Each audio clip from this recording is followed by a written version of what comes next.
어두운 말들이 많았습니다. 그러나 고난 가운데 하나님께서 주시는 기억해야 될 것들이 있습니다. 보겠습니다. 오늘 하나님 말씀은 제목은 고난 가운데 하나님께 감사. 그리고 우리가 하나님께 주신 말씀은 하나님은 우리의 탄식을 들으신다라는 사실입니다. 그 하나님께 감사해야겠죠. 또 하나님께서 우리의 계획 가운데 모든 것을 계획 가운데 두고 계신다. 그것 또한 감사해야 될 것이고요. 그러니까 하나님을 찾고 찾아야 된다. 이렇게 오늘 말씀이 정리가 됩니다. 어느 날 갑자기 찾아온 고통 때문에, 또한 예기치 못한 고통 때문에 숨도 쉬기 어려울 때가 있습니다. 사랑하는 자녀 잃고 재산도 잃고 몸에 견딜 수 없는 병이 찾아올 때 우리는 무엇을 해야 할까? 오늘 욥기 3장은 인생의 밑바닥에 떨어진 한 사람, 이 욥에 대한 절규가 잘 드러나고 있습니다. 욥은 우리가 잘 알듯이 하나님을 정말 사랑했습니다. 정말 잘 순종했습니다. 그런데 극심한 고난을 겪고 있는 것입니다.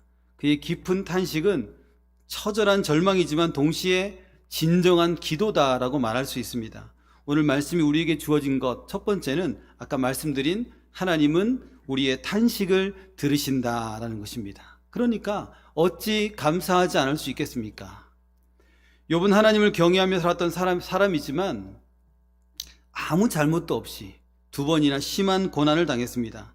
아까 말씀드린 대로 이런 모든 재난, 자녀도 잃고 재산도 잃고 몸에 병까지 생겼습니다.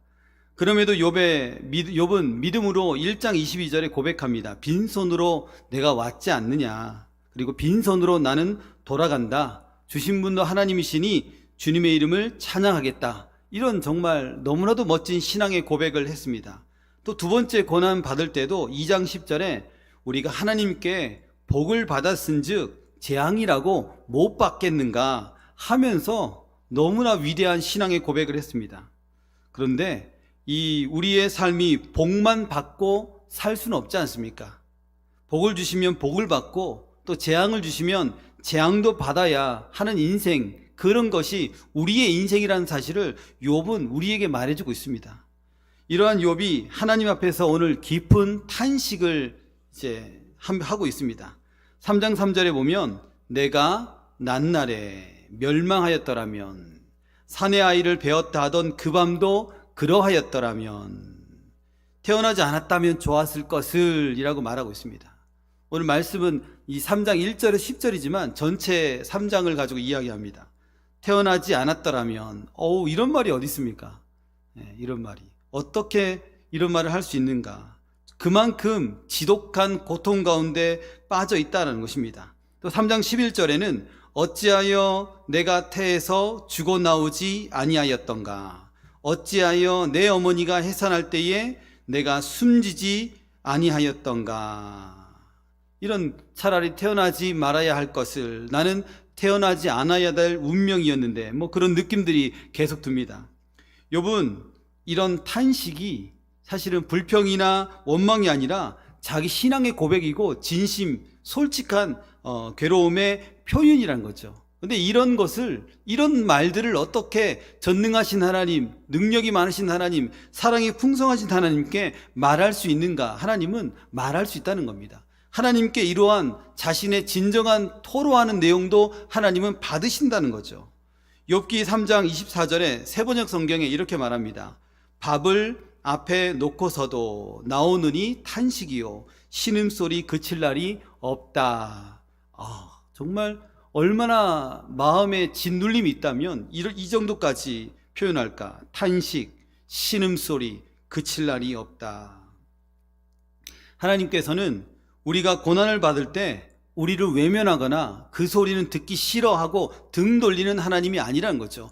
귀를 막아버리는 하나님이 아니라는 것입니다. 나는 그 소리까지도 너를 사랑하고 듣는다라는 것입니다. 성경은 우리에게 이 탄식과 원망의 차이점을 분명히 이야기합니다. 탄식은 우리의 힘듦을 하나님께 솔직하게 내어놓는 겁니다. 그러나 원망은 우리의 문제를 누군가에게 책임을 전가하는 겁니다. 하나님 책임이에요. 옆 사람 책임이에요. 앞 사람 책임입니다 하면서 책임을 전가하는 것입니다. 엄연히 다른 이야기죠.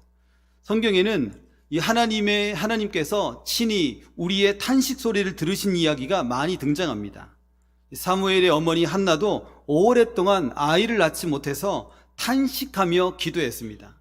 너무 괴로워서 눈물을 흘리며 하나님 앞에 나아갔습니다. 사람들은 한나를 보면서 참 이상하다. 술 먹은 것도 아니고 술 먹었나? 좀 이상한데? 하나님께서는 그렇게 보여지는 그녀의 그 탄식 소리까지도, 작은 신음 소리까지도 다 들으시고 마침내 응답하셔서 사무엘을 그녀에게 주셨다는 것입니다. 탄식 소리 하나님이 들으신다는 거죠. 예수님조차도 이 십자가 위에서 깊은 고통 가운데 나의 하나님 어찌하여 나를 버리셨나이까 하며 탄식했습니다. 예수님도 하나님 앞에 솔직한 마음의 고백을 하였다는 것입니다. 그리고 하나님은 그 탄식을 들으셨습니다. 그리고 하나님은 탄식을 들으시고 그 성령의 능력으로 그 고통을 이길 수 있는 힘을 주셨다는 거죠. 욥은 이렇게 깊은 탄식할 때, 욥이 이러한 깊은 탄식할 때 하나님은 꾸짖지 않았습니다. 바보야, 멍충아, 그거 하면 안 돼. 네가 얼마나 신앙이 좋은데 그런 말을 해. 아직도 신앙이 그거밖에 안 돼? 그런 거 하지 않습니다. 오히려 욥의 마음 깊은 곳에서 흘러나오는 이 아픔과 괴로움을 그대로 받아주신 겁니다. 우리 역시 삶에서 때때로 이해하기 힘든 이런 고난을 만날 수 있습니다. 그래서 의자에만 딱 앉으면 깊은 한숨 내시죠. 권동현 집사님이세요? 무거운 한숨 소리, 이거보다 조금 약한 거, 고통이나 비통함, 또 마음이 답답함은 저 왼수, 또 실망이나 체념이 가득할 때는 에휴. 이게 지금 단계가 있습니다. 단계가 지금 어떤 단계입니까? 이거는 지금 심장병 걸릴 소리입니다. 심장병. 심장이 너무 안 좋아요. 한숨은 제가 해보니까 수년간 한숨을 5년 동안 해봤더니 굉장히 심장이 안 좋아지더라고요. 보험까지 들었습니다. 지금. 그래서 어휴, 이런 거 안 좋습니다. 너무 안 좋습니다.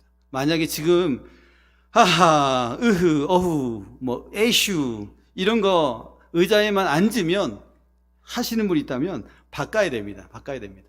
웃음소리를 자주 내는 게 좋다고 하지 않습니까? 히히, 크크. 이런 소리 누가 들어도 기분이 좋잖아요. 즐거울 때 내는 소리니까 좋습니다. 억지로라도 감탄해보는 거 좋습니다. 우리 박효태 목사님 밥 먹을 때마다 우와, 이야 감탄 잘한다고 그러지 않습니까? 밥 먹을 때만. 근데 그조차도 안 하는 사람이 있어요. 저도 별로 안 하거든요. 밥에 진심인 사람이 아니기 때문에 이게 막 안 나오더라고요. 빨리 먹고 가야겠다. 어쨌든 이런 와우, 우와, 이야 이런 감탄이 굉장히 사실은 몸과 마음을 튼튼하게 하더라고요. 또 목사님 말씀 선포하실 때 할렐루야 해야 되는데 놀래겠다, 놀렐루야, 안 할란다 이렇게 해버리면 이 정신건강 안 좋아요. 몸도 안 좋아요. 영혼에도 유익하지 않아요. 무조건 할렐루야, 이단 아니면 할렐루야, 아멘 하는 겁니다. 좋습니다. 아주 좋습니다. 점점 좋아지고 있습니다 해야지. 점점 악화되고 있습니다. 안 돼도 이렇게 안 될 수 있습니까? 안 됩니다. 그거 하나님 기대하고 있습니다. 이런 긍정의 언어도 믿음의 언어가 정말로 우리 삶 가운데 필요하다는 겁니다. 사랑하는 성도 여러분, 고통 누구나 다 있습니다. 그럴 때 이 탄식 하나님 안 받으시는 거 아니야? 아닙니다. 다 받습니다. 그러니까 솔직하게 하나님 앞에 그냥 내 마음을 내어놓길 바랍니다. 오늘도 혹시 한다면 그런 깊은 한숨소리조차 하나님께 내어 맡기시길 바랍니다. 그분께서 주께서 응답하시고 반드시 이렇게 하실 겁니다. 그렇게 웃게 하실 것입니다. 우리에게 주어진 두 번째 은혜는 우리의 탄식을 들으시는 하나님, 얼마나 든든합니까? 믿을 구석이 있고 우리의 음성을 듣는 분이 계시다는 사실, 그것만으로도 마음이 풍성해집니다. 든든해집니다. 두 번째는 그 하나님의 계획을 믿어야 된다는 겁니다. 고난이 찾아왔을 때 이 두 번째가 얼마나 큰 위로가 되는지 모릅니다. 이 모든 것은 하나님의 계획 안에 있다. 하나님은 좋으신 하나님, 선하신 하나님, 전능하신 하나님, 당신의 계획 속에 이 모든 것들이 있다. 궁극적으로 나를 선하게 인도하실 거야 라는 이런 기본적인 이 신앙의 멘트를 항상 갖고 있어야 됩니다. 그래서 평소에 늘 선포해야 됩니다. 우리 하나님은 전능하신 하나님이야. 우리 하나님은 사랑이 풍성하신 하나님이야. 우리 하나님은 나를 좋은 길로 인도하신 하나님이야. 이런 선포를 계속 해야 됩니다. 왜냐하면 누구나 이와 같이 예기치 못한 고난을 받기 때문입니다. 그 고난 가운데 하나님의 섭리, 하나님의 계획을 생각해야 됩니다. 이거 생각하지 않으면 잊어버립니다. 잊어버리면 모든 것이 짜증이 나고 괴롭고 화가 나고 내 안에 하나님이 없다. 하나님이 도대체 어디 있는가? 그렇게 하나님께 깊은 원망을 하게 된다는 것입니다. 고난이 크면 클수록 우리는 쉽게 무너집니다. 그게 우리 자신이지 않습니까?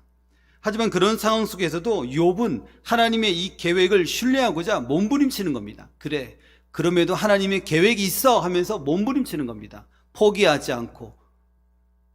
성경 공부를 해보면 놀라운 사실을 하나 발견하게 됩니다. 한 분도 빠짐없이 예기치 않은 고난을 겪고 있다는 것입니다. 아니, 이미 다 겪고 있다는 것입니다. 겉으로 보기에는 정말 건강해 보이고 멀쩡해 보여도 말하기를 나는 종합병원입니다. 이렇게 말하는 분들이 제법 있습니다. 얼마나 종합병원인지 열어보지 않았기 때문에 확실히 알 수는 없지만 당사자들이 그렇게 말하니까 얼마나 진실되겠습니까? 정말 많이 아프셨겠구나. 부잣집 안방 마님처럼 곱게 살았을 만한 분 같은데 그분하고 또 이야기를 해보면 책으로 소설책 3권 정도 이상은 쓸 정도로 고난이 많았다라고 고백합니다. 와, 정말 고난이 없는 사람이 한 사람도 없구나. 삶이 막히고 앞이 보이지 않을 때를 다 한 번씩 지나갔습니다. 아무리 애써도 상황이 전혀 나아지지 않을 때 우리는 늘 말합니다. 왜 이런 일이 나에게만 일어나는가? 그러나 사랑하는 여러분, 기억해야 됩니다. 하나님은 여전히 우리의 삶 가운데 역사하고 일하고 계신다는 것입니다. 등 돌리고 눈 감고 귀 막고 그런 하나님이 아닙니다. 욥기 3장 23절에 어찌하여 하나님은 하나님은 길 잃은 사람을 붙잡아 놓으시고 사방으로 그 길을 막으시는가? 욥은 자신을 길 잃은 사람으로 묘사하고 있습니다. 그런 사람을 하나님께서 지금 붙들고 있는 것입니다.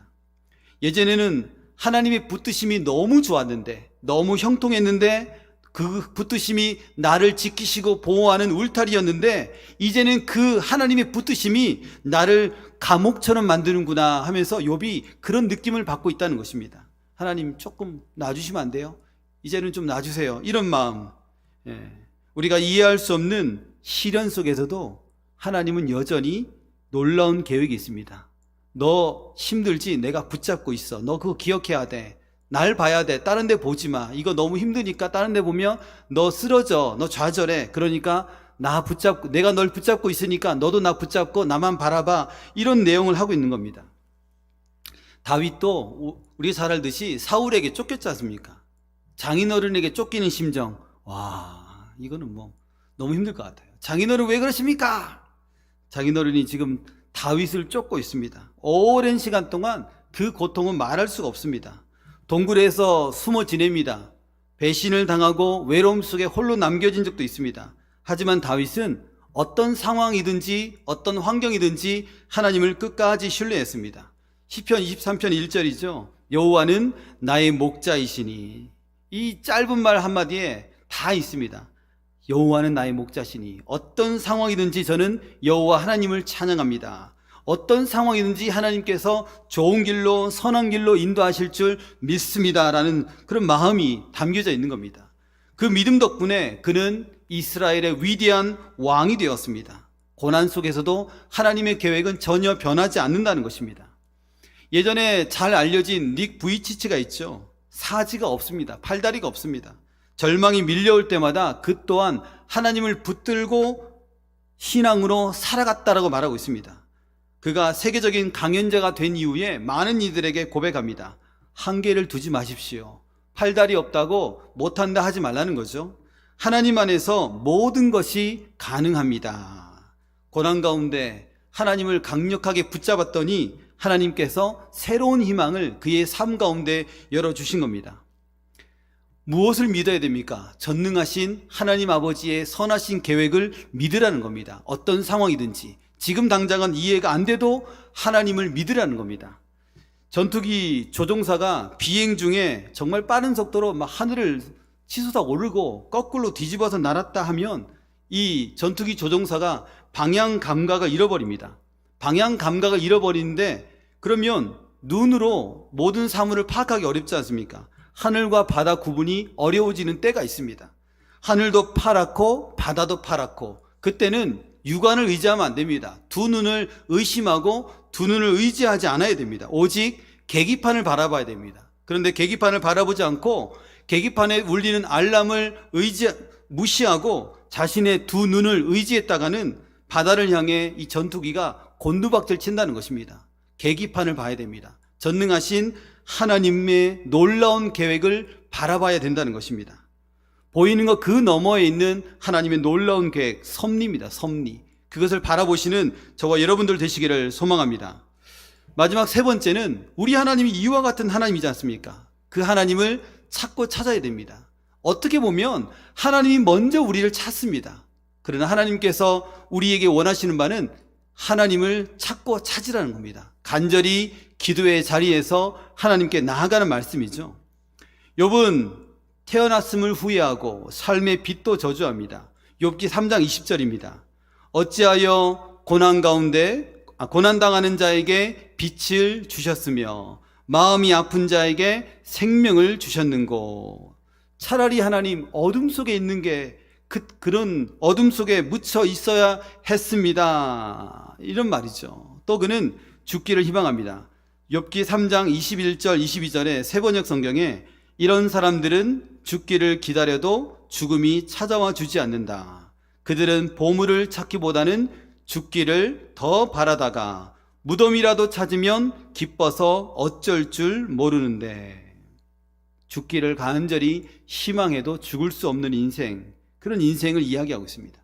계속해서 욥의 탄식이 지금 묻어나오고 있습니다. 우리 예수님이 긍휼 덩어리로 모든 인생에게 긍휼을 베풀었다면 지금 욥은 절망 덩어리 인생으로 절망의 구더기에서 지금 헤어나오지 못하고 있습니다. 욥은 이 땅에 어떤 위로도 전혀 위로가 되지 않는다라는 거 말하고 있는 것 같습니다. 진흙탕에 뒹구는 인생입니다. 무너진 삶과 잃어버린 모든 것을 바라보며 깊은 탄식이 연이어서 지금 선포되고 있습니다. 하나님이 이러한 절망 덩어리, 탄식 덩어리인 욥을 외면하지 않으십니다. 앞서 우리 하나님은 우리의 탄식 소리에 귀 기울인다고 말씀드렸지 않습니까? 사람들은 듣기 싫으면 귀를 막아버리죠. 근데 우리 주님은 끝까지 들으십니다. 그러니 절망 덩어리일지라도 탄식 덩어리일지라도 우리 하나님께 우리의 마음을 어떻게 해요? 토해내야 됩니다. 그래야 산다는 거죠. 속으로만 계속 삭히면 그게 좋은 것 같지만 몸 망가집니다. 정신 무너집니다. 어쨌든지 예수님 앞에 엎드려 우리의 서러움을, 우리의 억울함을, 우리의 답답함을 다 토해내야 됩니다. 시편 62편 8절입니다. 말씀 우리 같이 함께 읽겠습니다. 백성들아 시시로 그를 의지하고 그의 앞에 마음을 토하라. 하나님은 우리의 피난처 시로다. 셀라. 말씀을 꼭 기억해야 됩니다. 백성들아 시시로 그를 의지하고 그의 앞에 마음을 토하라. 저는 이 토하라는 부분이 너무 좋더라고요. pull 쏟아내라는 거죠. 쏟아내라. 야, 누가 너의 소리를 듣겠는가? 내가 너의 소리에 귀 기울이 있다. 그러니까 다 쏟아내라. 꼭 이 음식을 체한 뒤에 목에다가 손구녕을 딱 놓고 손구녕을 빼면은 막 쏟아내는 그런 느낌이지 않습니까? 막 쏟아나오는 겁니다. 많이 해보셨지 않습니까? 장염 걸리면 앞으로 나오고 뒤로 나오고 막 다 나오죠. 다 나와야 됩니다. 우리의 답답한 심정을 주님께 다 토해내야 됩니다. 지독한 고난 속에 있을 때 어떤 분들은 문제에 함몰되어서 기도조차 생각이 안 난다 합니다. 또 어떤 분들은 무슨 말이야, 그런 상황이기 때문에 더 하나님 앞에 엎드릴 수밖에 없지. 두 부류가 있더라고요. 두 부류가. 여기 계신 모든 분들은 무슨 일을 경험하든 하나님밖에 없음을 고백하고 하나님 앞에 있는 모습 그대로 나오시기를 바랍니다. 다윗은 사울 왕에게 쫓겨 생명의 위협을 느끼며 깊은 절망 가운데 있었습니다. 시편 143편 4절입니다. 그러므로 내 심령이 속에서 상하며 내 마음이 내 속에서 참담하니이다. 이렇게 고백합니다. 다윗은 절망 가운데 그럼에도 나와서 기도하며 나아갑니다. 11절에 여호와여 주의 이름을 위하여 나를 살리시고 주의 의로 내 영혼을 환난에서 끌어내소서. 아멘. 절망 속에서 깊은 탄식 속에서 주님 앞에 엎드려 기도할 때에 주께서 다시 일어날 힘을 주신다는 것입니다. 절망은 끝이 아니라 그 자리에서 하나님을 찾는 시간입니다. 수년 전 별세하신 이 한국의 지성 이어령 교수는 세상의 모든 지식과 명예를 다 가졌습니다. 그러나 정작 사랑하는 딸이 암으로 투병하여 죽음을 겪게 되자 인생의 가장 큰 고통을 맛보았습니다. 그의 책 지성에서 영성으로 해서 그가 이렇게 고백을 합니다. 딸의 암 선고 앞에서 나는 무너졌습니다. 그 어떤 철학책에도 죽음의 해답을 얻지 못했고 결국 하나님 앞에 무릎을 꿇었습니다. 그때 비로소 하나님이 누구신지 알게 되었습니다. 고통 가운데 찾아오신 하나님이죠. 이어령 교수는 자신이 겪은 고통 속에서 자기를 찾아오신 하나님을 발견하고 또 하나님을 간절히 찾았습니다. 그리고 결국 신앙의 길로 들어서게 되었습니다. 사랑하는 여러분, 절망을 결코 혼자 감당하지 마시길 바랍니다. 욥처럼 하나님 앞에 모든 것을 다 쏟아내시기를 바랍니다.